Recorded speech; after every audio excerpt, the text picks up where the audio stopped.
సాహిత్య academy chairman గారైన జూలూరు గౌరీశంకర్ గారు రాసిన బీసీల గురించి రాసిన మావాట మాట అనే పుస్తకాన్ని ఈరోజు మా కోదాడ బార్ అసోసియేషన్ ఆధ్వర్యంలో అందరి న్యాయవాదుల సమక్షంలో ఆవిష్కరిస్తున్నాము.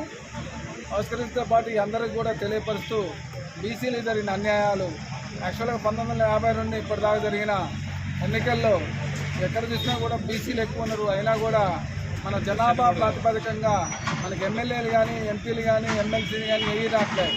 ఏదో మన బిస్కెట్లు వేసినట్టు చిన్న చిన్న వాటికి మనకి రావడం, మిగతా అన్నీ కూడా అగ్రకులాల వారికే జరుగుతున్నాయి. ఈ దేశ ప్రధానమంత్రి కానించి తెలంగాణ రాష్ట్ర ముఖ్యమంత్రి దాకా ఎక్కడ కూడా ఎవరు కూడా ఆంధ్ర ఎక్కడ కూడా బీసీలకి ఎక్కడ కూడా రావట్లేదు.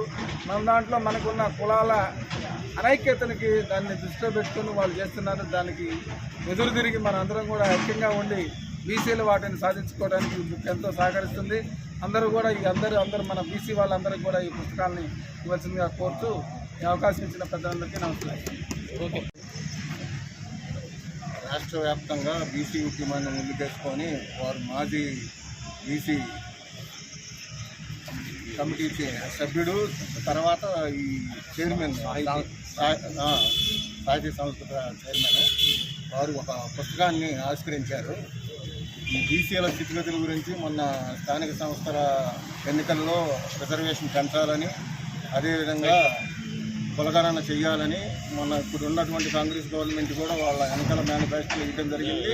దాన్ని అమలు చేయాలని ఈ పుస్తక రూపంలో ఉన్నటువంటి బీసీలో ఉన్నటువంటి 113 కులాలను కూడా ఉదాహరిస్తూ వాళ్ళ శ్రమను కూడా గుర్తు చేసుకుంటూ ఈ పుస్తకాల బీసీలకు ఎంతో ఉపయోగపడుతుంది. దీని ద్వారా గవర్నమెంట్ రిజర్వేషన్లు పెంచి బీసీ ప్రదానం చేయాలని డిమాండ్ చేసి ఈ పుస్తకాన్ని ఆవిష్కరించడం జరుగుతుంది. మన స్థానికుడు జూలూరు గౌరీశంకర్ గారు వారు మాజీ బీసీ కమిషన్ సభ్యులు ఈరోజు రాష్ట్రంలో రాబోయే స్థానిక సంస్థల ఎన్నికల్లో కానివ్వండి, బీసీలకు దక్కాల్సిన వాటా మీద వారి యొక్క అమూల్యమైన సందేశాన్ని ఇస్తూ అసలు క్యాలిక్యులేటెడ్గా మొత్తం వివరాలని పొందుపరుస్తూ ఒక పుస్తకం రాశారు. ఆ పుస్తకాన్ని ఆవిష్కరిస్తున్న సందర్భంగా ఈరోజు వివిధ వర్గాలలో రాష్ట్ర వ్యాప్తంగా మొత్తం ఒక 1000 సెంటర్లో ఓపెన్ చేయాలనే కాన్సెప్ట్లో భాగంగా అన్ని వర్గాలలో బీసీలోకి తీసుకెళ్లే భాగంగా చేస్తున్న క్రమంలోనే ఈరోజు కోదాడలో న్యాయవాదుల సమక్షంలో పుస్తకావిష్కరణ జరుగుతుంది. దాన్ని ఉద్దేశించి మన పెద్దలు మాజీ బార్ అసోసియేషన్ ప్రెసిడెంట్ బాలెట్ న్యాసరావు గారిని రామశెట్టి రామకృష్ణ గారిని మాట్లాడవలసిందిగా కోరుతున్నాం. బీసీలకి స్థానిక సంస్థల్లో 42% రిజర్వేషన్